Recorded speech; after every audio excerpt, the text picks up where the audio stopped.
a wonderful person, a father, a husband, a good man, a man who cares, a man who went through a terrible experience of losing parents and other loved ones, and it just didn't add up. And he went on a search and a research, which led him to the wonderful book that he brought with him this evening. And he has also teamed up with Dr. Michael Farley, which incidentally, I had the pleasure of speaking with him yesterday. And I said to Ty, I'm so impressed with this man that I booked him. He'll be here in September. So just mark your date, third Thursday in September, and Dr. Farley will be here. And I was so touched by what he had to say. He said, I have never turned a patient away because they didn't have the money. And I almost start crying because I think to myself, you go into a doctor's office or into the establishment, they don't say hello to you by name. What they'll say is, you have your insurance card? Yeah. They don't care who you are. They don't even care why you're there. Do you have an insurance card? Oh, and your copay will be, and you can pay it right now. This man said, I don't turn anyone away. And I thought, you know what? A man like that, his stock just went way up. Yes. That's a special person. So he'll be here in September, and in October, Dr. Cass Ingram will be here. So we've got some goodies lined up already, and I'm working on November too. So by September, I'll be telling you who's coming in November. But I'm so delighted to introduce to you Ty Bollinger, and I thank you for coming. Thanks, Lydia. Good to be here. Thanks. Sure. So that's one thing that I highly recommend. Another treatment in the book that's a little bit controversial, but I like controversy, so I put it in there, was medicinal marijuana, or hemp. There are 25,000 uses for hemp. I don't know if you're familiar with that number, but it is, you can, and not just medicinal, just from a purely economic standpoint, you could, if you wanted to use hemp to make paper, 1 acre of hemp plant would produce the equivalent of 10 acres of trees.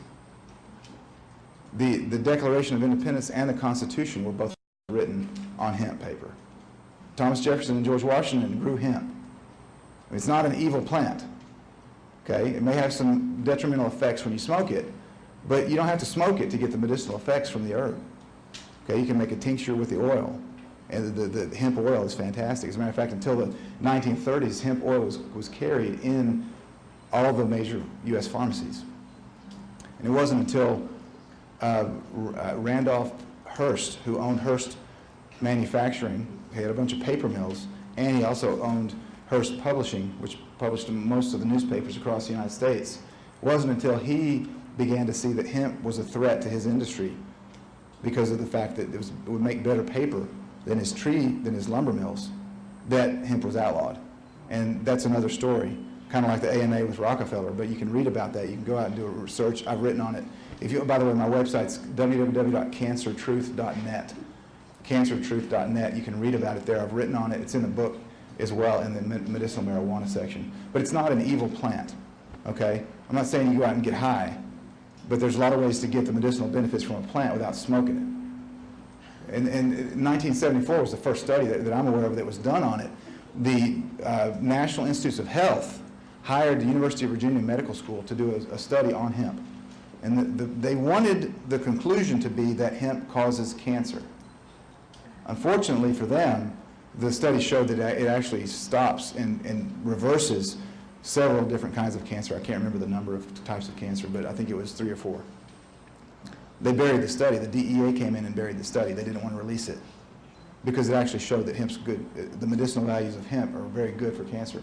And since that time, there have been studies in Madrid, Spain, in Japan, in Norway, and there was actually a Harvard University study in 2007 that all had the same conclusions, that hemp causes apoptosis, which is programmed cell death, stops angiogenesis, which is the formulation of new blood cells, new blood vessels for cancerous tumors. They all showed that hemp is exceptional at controlling cancer. But we don't hear about it. All we hear is the war on drugs. Let's get rid of it. It's what 70% of the people that are in prison on drugs are in prison for marijuana charges. I mean, I'm not condoning illegal drug use. All I'm saying is that something's wrong when we outlaw a plant that can cure cancer, and we demonize people that talk about it. And the medical research is there. You had a question? Good videos out there that are very informative on the Gerson therapy, and the Gerson therapy is in the book. Dr. Brzezinski, I think, is fascinating to listen to. He's an immigrant from, was it Poland? And so he's fascinating, and he's been heavily persecuted too. So I mean, anytime that you have a cancer doctor that's been heavily persecuted, you know he's onto something. Because Brzezinski, Stanislaw Brzezinski, yeah. And if you go to cancertruth.net, you can see the interview that I did with Dr. Brzezinski, or with